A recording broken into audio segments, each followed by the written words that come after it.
কি করতেছো? ডাবু চামচে মাংস তুলে নিচ্ছ কেন? আজকে তো শুক্রবার, শুক্রবার মানেই স্পেশাল কিছু খেতে হবে। তার জন্য তেহেরি রান্না করছি একেবারেই নর্মাল ওয়েতে। মাংসটা রান্না করে নিয়েছি, এখন চাউল অ্যাড করবো। এই জন্য মাংসটা মশলা থেকে আলাদা করে নিচ্ছি। এখন এই মশলার মধ্যে চাল দিয়ে দিই। মাংসটা কি দিয়ে রান্না করতে একটু বলো তো? মাংস একেবারেই নর্মাল তেহেরির মশলা দিয়ে রান্না করেছি। মাংসটা আরেকদিন রান্না করে দেখাই দিই। আজকে চালটা দেখো।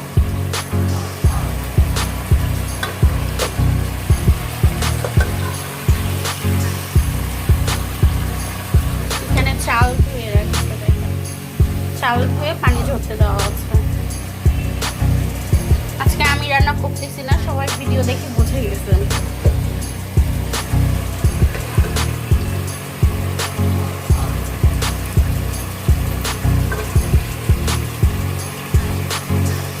তুমি রান্না করে যেটা খাওয়াই যেত না, ডেফিনেটলি খাওয়া যেত না। ওই জন্য আমিও করতে আসলাম। হয়ে গেছে মাংসটা আলাদা করা। মাংস এখানে কয় কেজি? মাংস এখানে 1.5 কেজি মতো। তুমি আলুটা ফ্রাই করে এখানে দিয়ে দিছো? একবার মিক্স করবা তাই?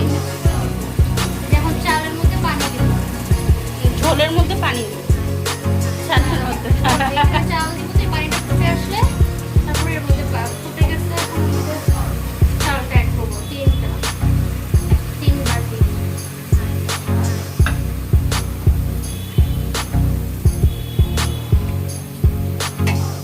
চাল ওখানে হচ্ছে 1 কেজি চাল আর 1.5 কেজি মাংস। হ্যাঁ, তেলের পরিমাণ কম বেশি সবাই জানে যে একটু মাংসের পরিমাণটা বেশি দিতে হয়। যে পানিটা ফুটন্ত পানি রেখেছিলাম, হ্যাঁ। এখন এর মধ্যে চালটা অ্যাড করে দেবো ব্যাস।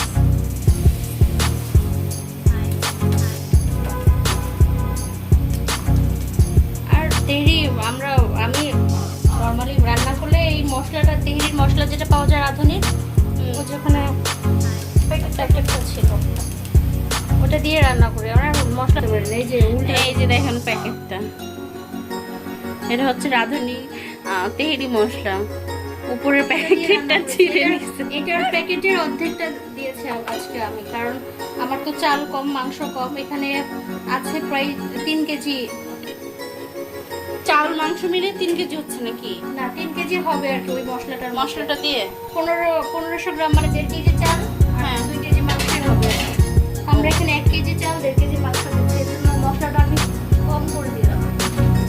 সম্পূর্ণ মশলাটা দিইনি। আর কি এর সাথে?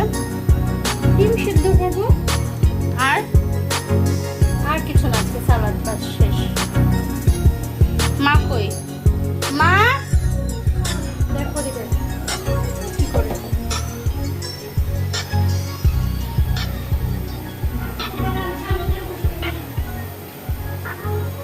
লাইট গুলো জ্বালাও।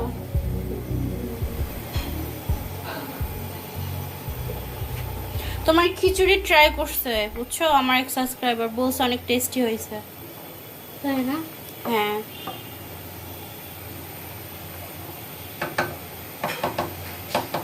চিকেন বিরিয়ানি দেখতে চাইছে। চিকেন বিরিয়ানিও দেখাবো না একদিন। চিকেন বিরিয়ানিও ঠিক এরকম। আমি বিরিয়ানি আমাদের বাসায় রান্না করলে আমি যে কোনো ঝামেলা যায় না, একদম রেডিমেড মশলা আর দিয়ে।